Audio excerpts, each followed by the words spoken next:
So which mirror do you think sold?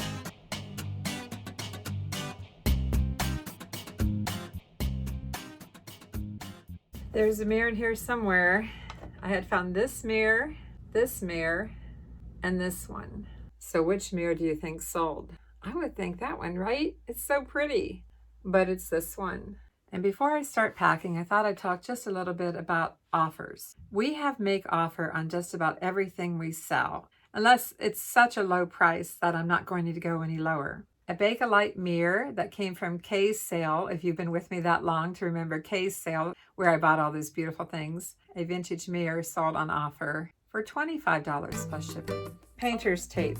Doesn't have to be this wide. In fact, I wish it wasn't this wide.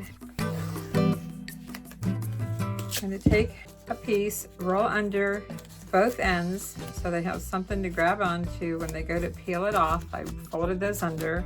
We're going to lay this across the mirror, make a second piece, again folding under each end. Otherwise it could be hard for them to remove it, and we're going to crisscross it like so. I think I'll start with a layer of foam wrap. If you don't have foam wrap, you can always use tissue paper, but I don't want to put bubble wrap right up against this. So I'm going to start with some foam wrap. And just basically try to wrap it until it conforms to the shape. Hold this down.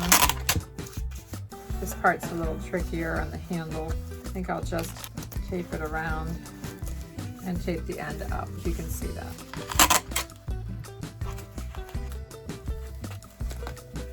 This tape comes off pretty easy, so this should be good for getting that off. So that's just to protect the finish.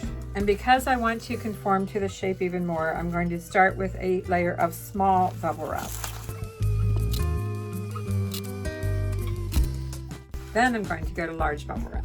You can see I don't have a lot of room here at the ends. I want to make sure this is covered completely around with the large bubble wrap, and it's pretty long, okay? So I'm going to take 2 sheets attached and cut all the way down through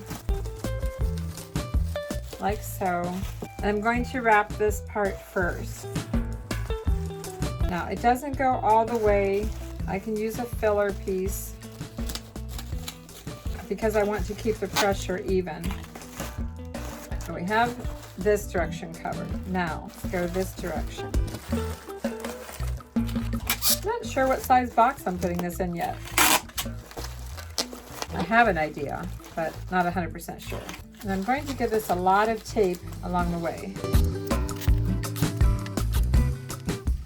Now I'm going to fold this up, tape it, fold this up, tape it, and I have these crazy wings here that I think I'll just fold down. I don't mind at all that it's bulky on both ends. It's just extra protection, like little bumper pads. Make sure all your tape is pressed down. That's very important.